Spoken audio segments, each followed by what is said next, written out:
Bonsoir, mes bien-aimés frères et sœurs. Que la grâce et la miséricorde de Dieu notre Père et celle de Jésus-Christ, notre merveilleux Seigneur, soit sur vous.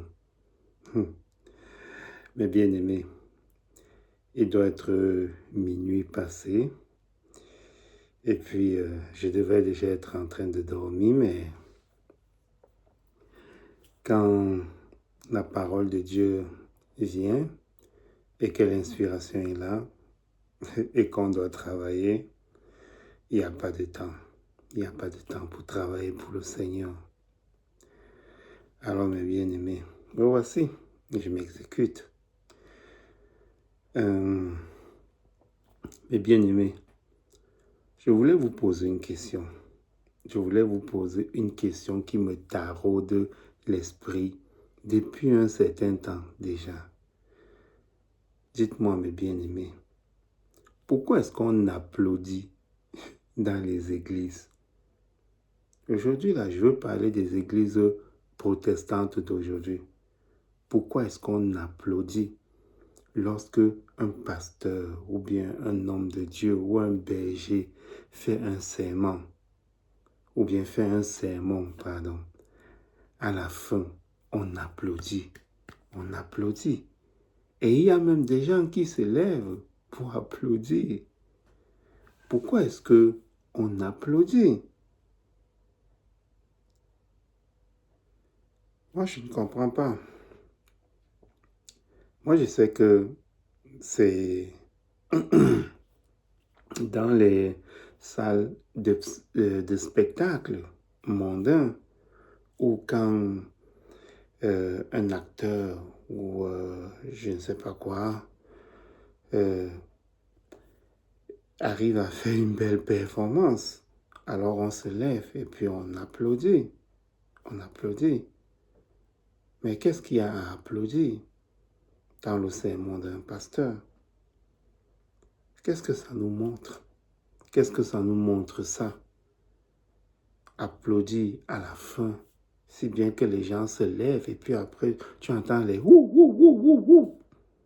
Parce qu'on est tellement ébloui par le sermon du pasteur.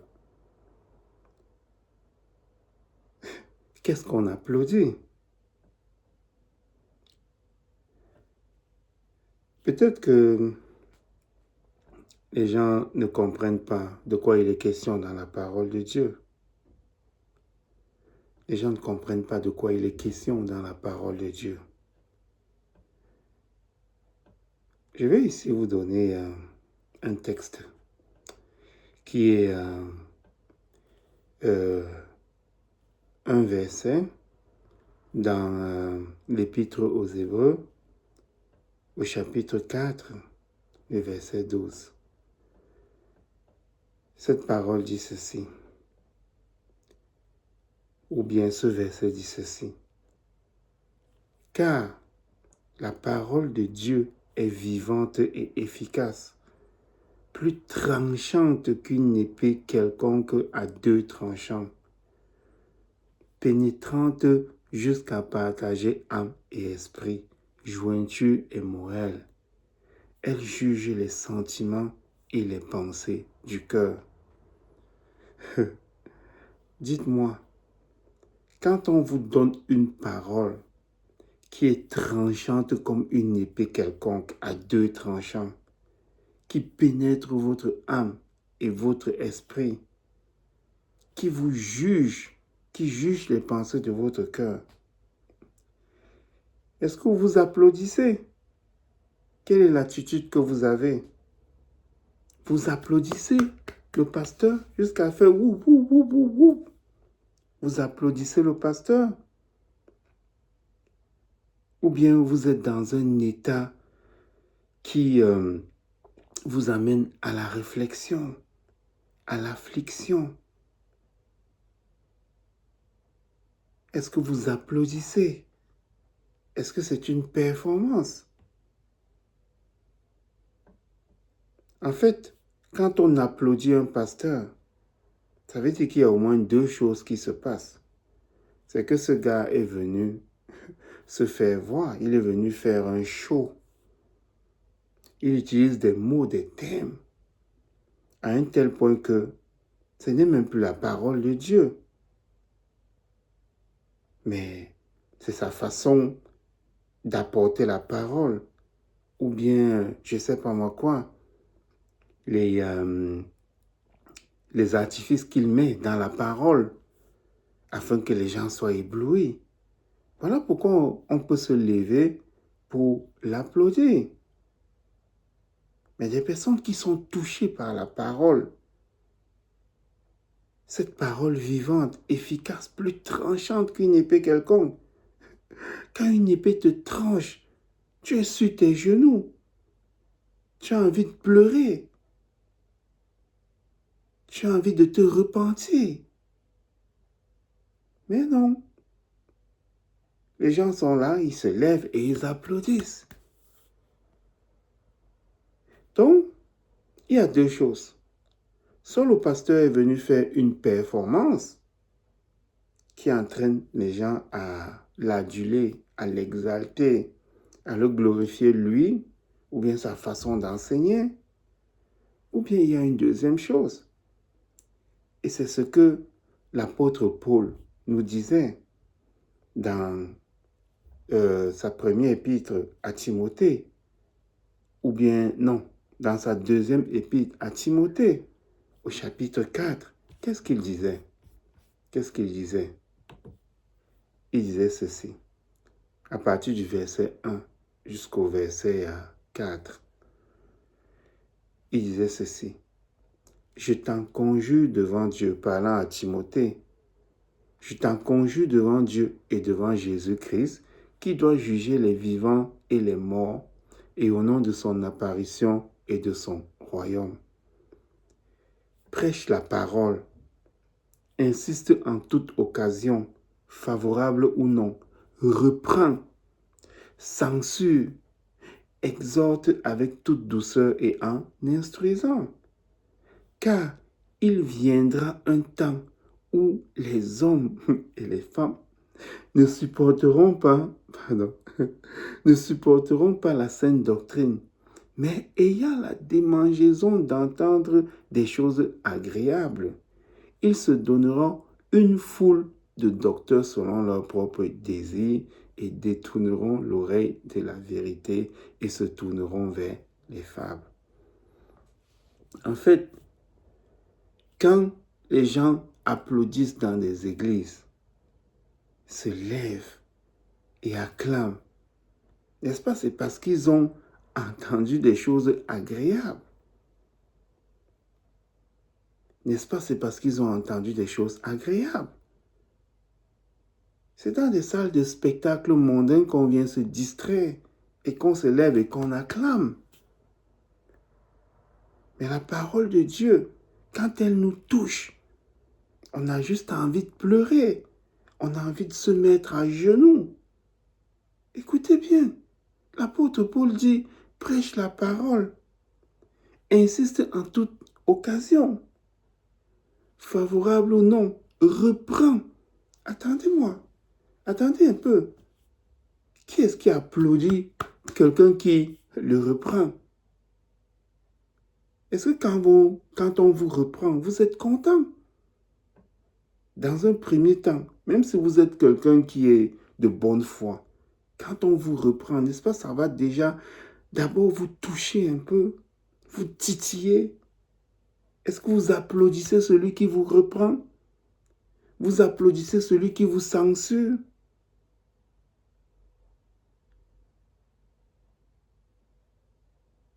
Ainsi donc, quand on est dans ces églises, dans ces maisons où, à la fin du prêche d'un pasteur, on se met à l'applaudir,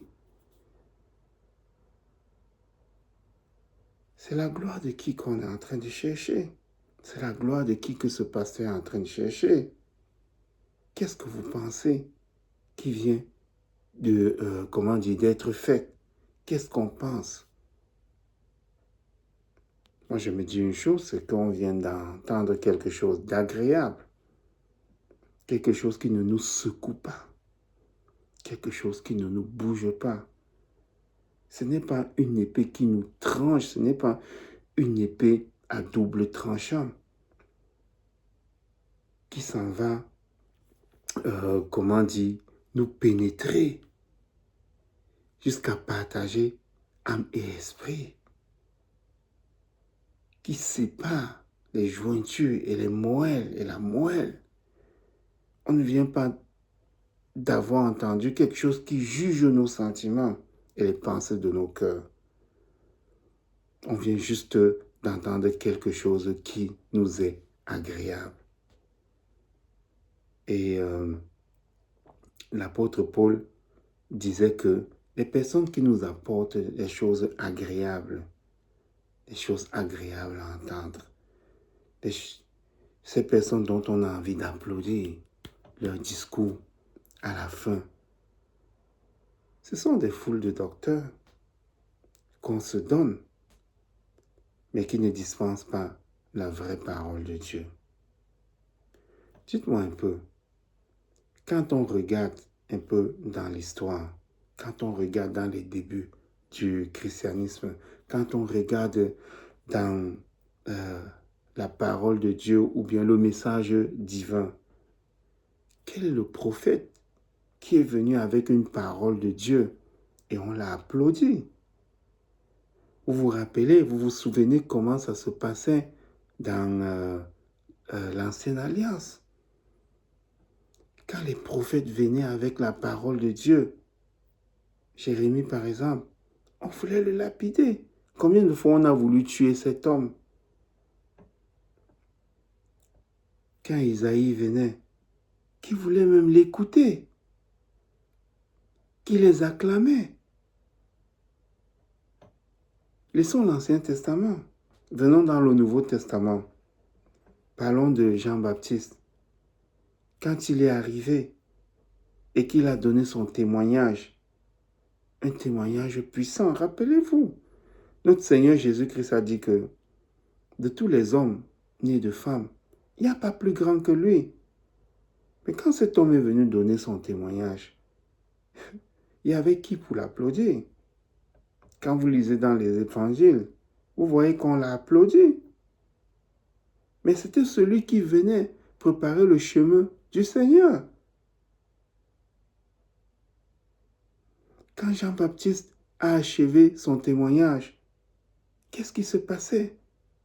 Les gens venaient tomber sur leurs genoux et lui demandaient, que faut-il faire? Que faut-il faire? Et là, il donnait des directives. Est-ce que vous voyez quelque part écrit que les gens se sont mis à l'acclamer? Mais il apportait des paroles de vie. Revenons maintenant à notre Seigneur Jésus-Christ lui-même. Quand notre Seigneur Jésus-Christ donne son sermon sur la montagne, ce sermon qu'on peut trouver dans l'évangile de Matthieu, chapitre 5, 6 et 7, quand il termine ce sermon puissant, est-ce que vous voyez écrit dans l'évangile de Matthieu, ou dans l'évangile de Marc, ou dans l'évangile de Luc, ou dans l'évangile de Jean, est-ce que vous voyez un seul endroit où on a acclamé, où ces gens se sont levés et applaudi le Seigneur jusqu'à dire « Wouh, wouh, wouh, wouh, wouh ». Vous avez vu ça où? N'est-ce pas que quand le Seigneur donnait son serment, ou bien quand le Seigneur faisait ses sermons, les gens se sentaient brisés et n'avaient qu'une seule envie, se repentir. Ils n'avaient qu'une seule envie, se repentir. On n'était pas là pour acclamer. Allons un peu plus loin. Quand l'apôtre Pierre, dans le livre des Actes, au chapitre 2, après la Pentecôte de l'an 33, et que l'Esprit Saint est descendu sur les apôtres, et qu'ils ont commencé à parler en langue. Puis on a commencé à les accuser d'être pleins de vin doux, et que l'apôtre Pierre est venu faire son sermon. Quand l'apôtre Pierre a terminé ce sermon touchant, est-ce qu'on l'a acclamé? Vous avez vu des applaudissements. Il est écrit que les gens ont applaudi. Mais non. Les gens lui ont juste demandé, qu'est-ce que nous devons faire? Parce que la parole qu'il a apportée a partagé leur âme et leur esprit. Ça a pénétré jusqu'à partager âme et esprit, jointure et moelle, à juger leurs sentiments et les pensées de leur cœur. Et c'était une parole qui venait de Dieu. Alors ces gens sont tombés sur leurs genoux et lui ont demandé, qu'est-ce que nous devons faire? Qu'est-ce que nous devons faire? Et quand l'apôtre Paul lui-même aussi faisait ses sermons, est-ce que vous voyez à un endroit où on a acclamé l'apôtre Paul? Non. Il n'y a aucun endroit où on a acclamé l'apôtre Paul. Mais bien aimé, la parole de Dieu a pour premier objectif de nous toucher, pour nous amener à la repentance. Ce n'est pas un théâtre. C'est pas un théâtre. Une église n'est pas une salle de spectacle où on va venir acclamer le pasteur. Non. Une église est un endroit où on vient pour être transformé continuellement. On vient pour être nourri. On vient pour se rendre compte de comment nous marchons. Si nous marchons dans la voie de Dieu, ou bien si nous avons dévié. Ce n'est pas un lieu de divertissement où les gens viennent acclamer le pasteur. Mais bien aimé, si vous êtes dans une congrégation ou bien dans une assemblée où ces choses sont en train de se passer, où à la fin du sermon du pasteur, on l'acclame, posez-vous la question, êtes-vous dans une assemblée où les gens ont la démangeaison d'entendre des choses agréables? Posez-vous cette question. Est-ce que vous êtes dans une assemblée où les gens viennent juste se distraire? Et si vous êtes dans un endroit comme ça, commencez à vous poser des questions et commencez à déjà chercher la voie pour quitter ces endroits. Parce que ce n'est pas la vraie parole de Dieu qui est dispensée dans des endroits ainsi. C'est peut-être des endroits où on mélange la parole de Dieu avec autre chose pour plaire aux gens, pour séduire les gens. Quand on acclame les gens, c'est parce qu'ils nous ont séduits. Ce n'est pas nécessairement la vérité de Dieu qu'il a dispensée.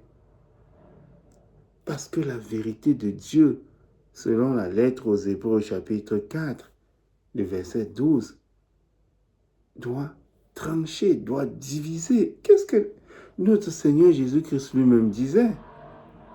Il disait, écoutez, je ne suis pas venu apporter la paix, mais je suis venu apporter l'épée.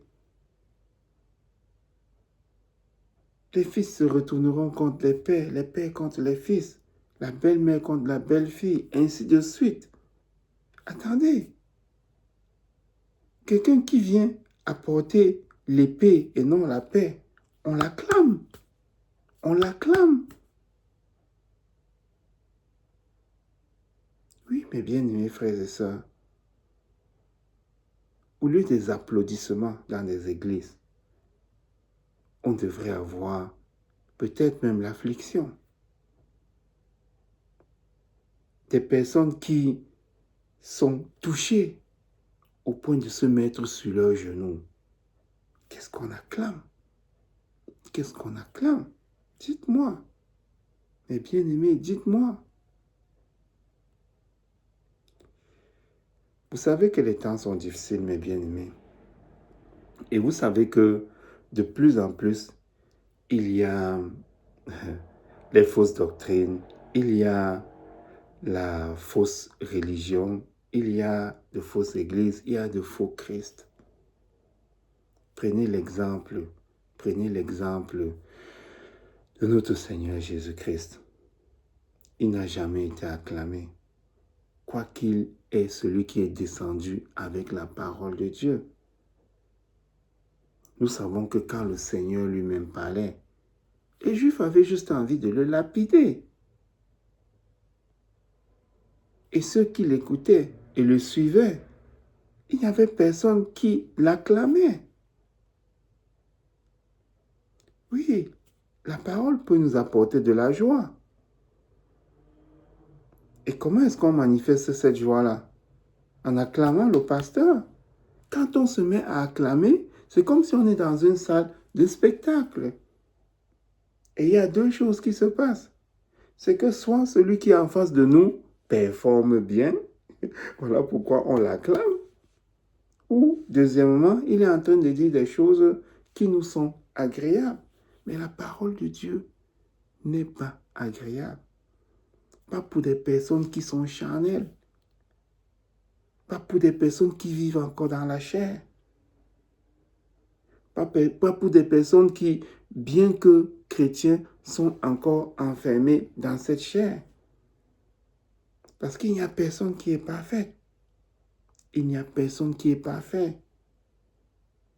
La parole de Dieu est là pour nous contrarier. La parole de Dieu est là pour censurer les choses que nous faisons. La parole de Dieu est là pour nous juger.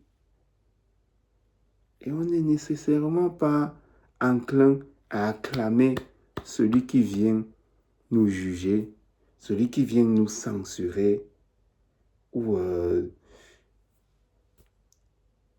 ainsi de suite.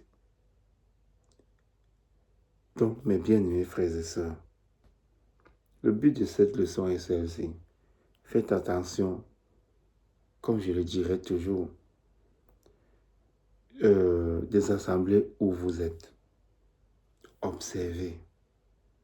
Ce n'est pas le pasteur qui est devant qui est important. Ce n'est pas les mots qu'il utilise ou bien la façon qu'il trouve pour vous éblouir qui est important. C'est ce qui est dit. Et si vous êtes touché par la parole de Dieu, vous applaudissez. Vous applaudissez quoi? Vous êtes plutôt affligé. Vous êtes plutôt dans la remise en question. Non, ne soyez pas des spectateurs avec ces personnes-là qui viennent pour le divertissement, pour entendre des choses agréables.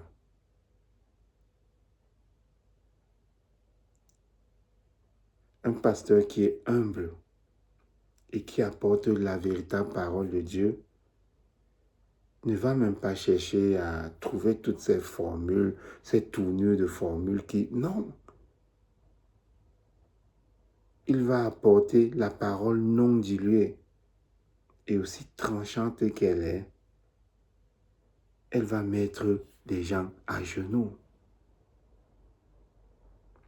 Bien sûr qu'après avoir mis les gens à genoux, il faut que le pasteur soit capable de leur montrer qu'il y a la grâce, qu'il y a l'espoir, qu'il y a l'espérance.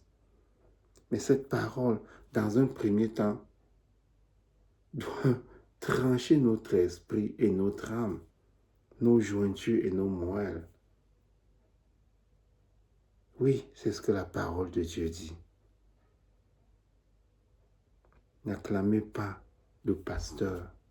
N'acclamez pas. Ne dites pas que cet homme est fort ou ne soyez pas ébloui. Quand vous êtes ébloui, ou bien quand vous êtes séduit par ce que dit le pasteur, ou bien par la façon dont il dit les choses, oui, vous pouvez être ébloui par ce qu'il dit, parce que s'il amène la parole euh, telle qu'elle est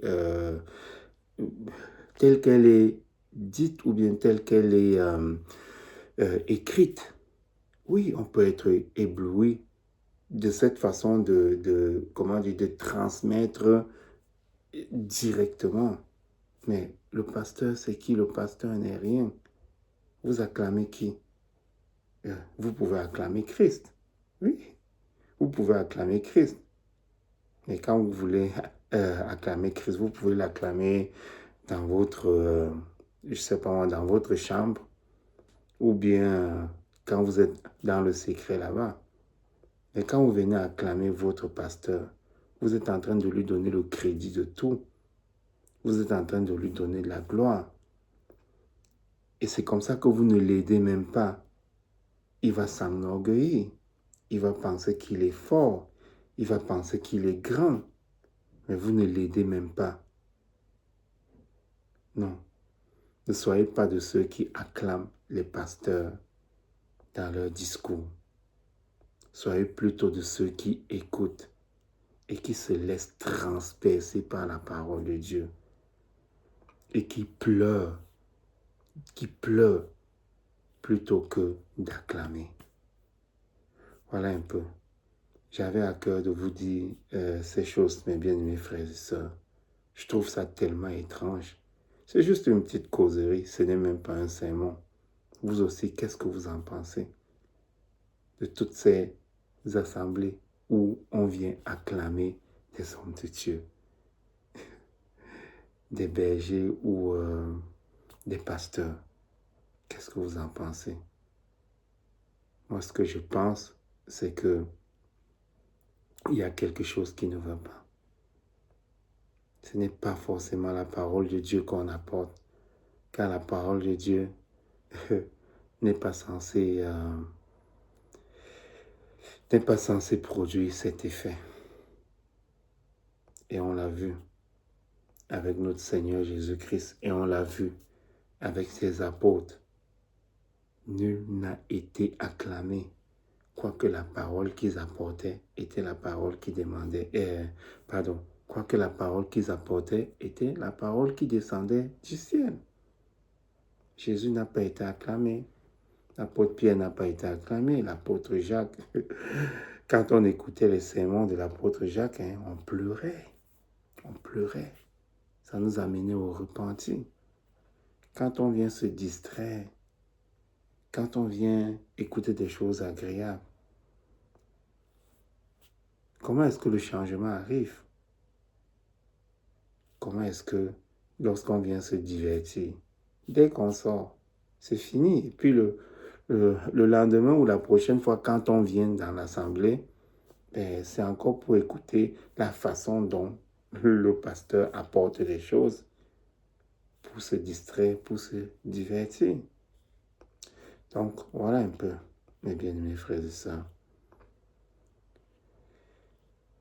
Évitez ces assemblées-là où on vient acclamer des pasteurs stars, des pasteurs, je ne sais pas moi, superstars ou je ne sais pas quoi. Évitez, parce que la parole qui est dispensée dans ces assemblées-là, ce n'est pas la parole de Dieu. Soyez bénis, mes bien-aimés frères et sœurs.